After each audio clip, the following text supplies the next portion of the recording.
ध्यान साधना से ही आप कहीं पहुंचते हैं।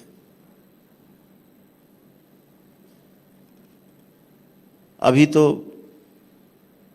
रास्ते में है, लक्ष्य है, भी आगे लक्ष्य है, अभी रास्ते पर हैं आप सभी। एक एक कदम सधा हुआ होना चाहिए। विचार उठते ही हैं, उठते रहेंगे, भाव आते हैं, आते रहेंगे, इन्हें रोका नहीं जा सकता। लेकिन ये सारे आपकी वृत्ति के अनुसार होंगे। आपके चित्त में जो स्मृतियां हैं उनके अनुसार आपके भाव और विचार आएंगे। तो आपका सारा ध्यान इस पर रहे कि हमारी जो स्मृतियां हैं वो गलत न बनने पाएँ और हमारे चित्त में वो संग्रहित ना होने पाएँ, इकट्ठी ना होने पाएँ, क्योंकि आपकी स्मृतियों के अनुसार ही फिर आपका संसार बनता है। तो स्मृतियों पर विशेष ध्यान देना है, अपने चित्त पर विशेष ध्यान देना है, क्योंकि चित्त की जो दृष्टि है हमेशा वृत्ति पर रहती है।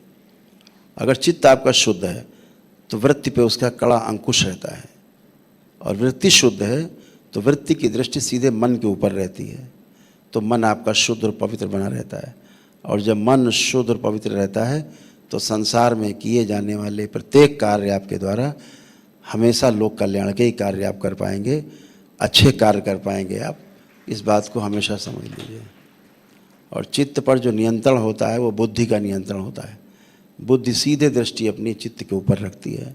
आपका विवेक सबसे आगे रहता है। विवेक जो है ना, बुद्धि का आभूषण है। उस विवेक के अनुसार आप निर्णय लेते हैं, चित्त में संग्रह होता है। और बुद्धि पर जो नियंत्रण होता है, बुद्धि पर जो सीधी दृष्टि होती है, वो आत्मा की होती है। आत्मा बुद्धि पर दृष्टि रखती है।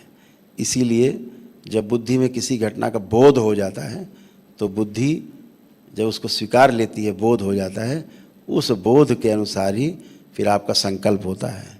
उस संकल्प के अनुसार घटना घटित होती है, और जो आत्मा है उसकी साक्षी होती है, दृष्टा होती है।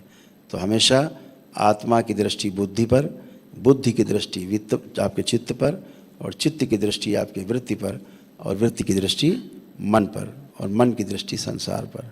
ऐसे बन जाता है, एक सर्किल बनता है, घूम करके फिर आत्मा। तो इस प्रकार से आप चीज़ें देख पाते हैं, समझ पाते हैं, और धीरे धीरे देखते समझते जाएंगे, अनुभव होते जाएंगे,